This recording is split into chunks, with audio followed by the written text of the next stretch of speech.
కన్ను పోతే పక్కన ఎదుటివాడికి 2 కన్నులు పోవాలని కోరుకోకూడదు. ஆமென். ఆమేన్. நான் எப்படி இருந்தாலும் பக்கத்துல இருக்கணும், நல்லா இருக்கணும். నేను ఎలా ఉన్నా పర్వాలేదు, ఎదుటి ఉన్నట్టు వ్యక్తి బాగుండాలని కోరుకోవాలి. இயேசு அவருக்காக வரல, இயேசு நமக்காக வந்தார். యేసుక్రీస్తు వారు తన కొరకు తాను రాలేదు ఈ లోకానికి, మనందరి కొరకు, మన క్షేమము కొరకు ఈ లోకానికి వచ్చారు. இயேசு நமக்காக தான் வந்தார். యేసుక్రీస్తు మనందరి కొరకు ఈ లోకానికి వచ్చారు. அவருக்காக வரவில்லை. ఆయన కొరకు జీవించడానికి రాలేదు. நாம் எல்லாரும் நல்லா இருக்கதா இயேசு வந்தார். మనమందరం బాగా జీవించాలనే ఉద్దేశంతోనే యేసుక్రీస్తు వారు మనల్ని ప్రేమించి ఈ లోకానికి వచ్చారు. ఎక్కో వేண்டாం, ఎక్కో వద్దండి. Okay, thank you. Hallelujah, hallelujah. எல்லாரும் பைபிள் ஓரளவுக்கு எல்லாருக்கும் பைபிள் வசனம் தெரியுமா? బైబిల్ వాక్యాలు కొంత తెలుసా మీకు? ஓரளவுக்கு எங்களுக்கு வசனம் தெரியும் அப்படின்றவங்க கையை உயர்த்தி விராமன்னு சொல்லுங்க. ఒక పద్ధతికి కొంత தொடர்ந்து நான் பைபிள் படிக்கிறேன், నేను బైబిల్ బాగా చదువుతున్నాను క్రమంగా, எனக்கு பைபிள் நான் நல்லா படிப்பேங்கன்றவங்க சொல்லுங்க, கையை உயர்த்துங்க பார்க்கலாம். నేను బైబిల్ బాగా చదువుతున్న క్రమంగా అనే వాళ్ళు చేతులు ఎత్తండి. ஒருவேளை நான் படிக்கலன்னா கூட బైబిల్ இருக்கிற కథ எனக்கு நல்லா தெரியும்ன்றவங்க యారాவது இருக்கீங்களா? ఒకవేళ బైబిల్లో ఉన్న కొన్ని కథలు ఉన్నాయి కదా, కథల రూపంలో కూడా నాకు బాగా తెలుసు అండి అనే వాళ్ళు చేతులు ఎత్తండి. హల్లెలూయా చెప్పండి. హల్లెలూయా. సత్తమ சொல்லுங்களேன்.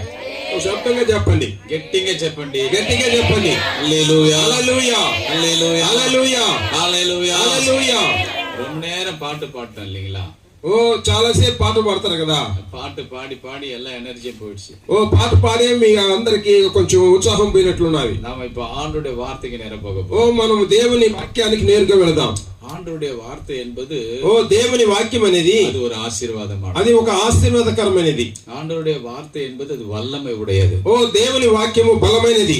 மனிதன் எங்க முடிக்கிறானோ அங்க கர்த்தர் துவங்குவார்.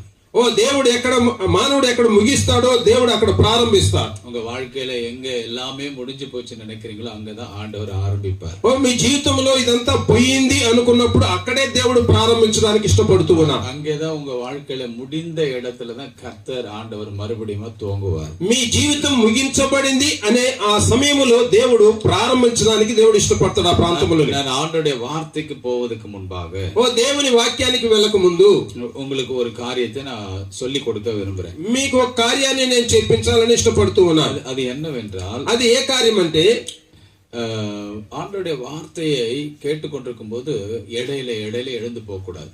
దేవుని వాక్యం వినేటప్పుడు మధ్యలో లేచిపోకూడదు. ஒருவேளை எனக்கு బాత్రూమ్ வருது, 1 బాత్రూమ్ வருதுன்னா పర్వాలే, పోయిட்டு வரலாம். ఒకవేళ ఏదన్నా ఇబ్బందిగా ఉంటే పాస్ గట్టాడు వాటికైతే ఊరికే పోయి రావచ్చు, మిగతాప్పుడు లేకుండా చూసుకోండి.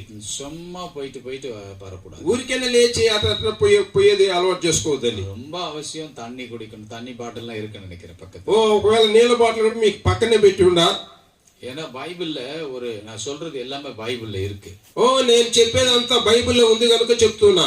ஒரு முறை ஆண்டவர் ஆபிரகாமோடு பேசிட்டு இருக்கிறாரு. ఒక సమయంలో అబ్రహాముతో దేవుడు మాట్లాడుతూ ఉన్నాడు. ஆண்டவர் பேசிட்டு இருக்கும்போது ஆதியாகமம் 18ஆம் அதிகாரத்துல இந்த சம்பவம் இருக்குது. ఆదికాండం 18వ అధ్యాయంలో ఈ వాక్యం ఉంది. ఆండవర్ ரொம்ப நேரம் ఆబ్రహాం கிட்ட பேசுறாரு. ఆబ్రహాం దగ్గర చాలా సేపు మాట్లాడుతూ ఉన్నారు. இந்த சம்பவம் யாருக்கு தெரியும்? ஒரு ఆమేన్ சொல்லுங்க பார்க்கலாம்.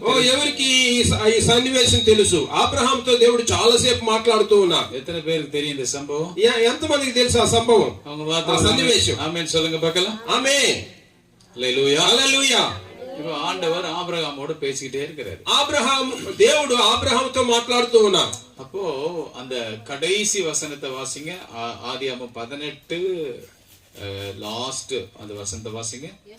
ఈ 18వ అధ్యాయం, ఆదికాండం 18వ అధ్యాయం ఆఖరి వచనం. యెహోవా అబ్రహాముతో మాటలాడుట చాలించి వెళ్ళిపోయాను. అబ్రహాము తన ఇంటికి తిరిగి వెళ్ళాను. இப்ப முதல்ல ஆண்டவர் போனாரா, ఆబ్రహాం పోనారా? మొట్టమొదటిగా ఇక్కడ మొదట దేవుడు వెళ్ళాడా లేకపోతే అబ్రహాము వెళ్ళాడా? சொல்லுங்க. அதுக்கு அப்புறம் தான் யார் போனதுங்க? ఆబ్రహాం எங்க போனார்? మొదట దేవుడు వెళ్ళాడు, తరువాత అబ్రహాం మళ్ళా కొంచెం ఉండి ఇంటికి వెళ్ళాడు. அதே போலதான் சபையில நடக்கிற எந்த மீட்டிங்லயும் ஆண்டவர் பேசின பிறகுதான் நாம எழுந்து போனோம். ఓ ఏ సంఘం సభలో గాని లేకపోతే పరిచర్యలో గాని మొదట దేవుడు మాట్లాడిన తర్వాత ఓపికగా మళ్ళా ఉండి కొద్దిసేపు అయిన తర్వాత మనం వెళ్ళాలి. ஆண்டவர் ஊழியக்காரர் மூலமா தான் பேசுவார். ఓ దేవుడు నిజంగా దైవజనుని నిలబెట్టి దైవజనుని మూలంగా మీతో మాట్లాడతారు. ஊழியக்காரர் மூலமா தான் கர்த்தர் பேசுவாரு. அப்ப ஊழியக்காரர் பேசி முடிந்த போது, அதாவது கர்த்தர் பேசி முடிந்த போதுதான் நாம எழுந்து நம்ம வீட்டுக்கு போனோம். సేవకుని మూలంగా దేవుడు మాట్లాడుతూ ఉన్నప్పుడు మరి ఆ మాట్లాడి ముగించిన తర్వాత కొంచెంసేపు ఆగి మరలా వెళ్ళాలి లాస్ట్ లో. அப்படி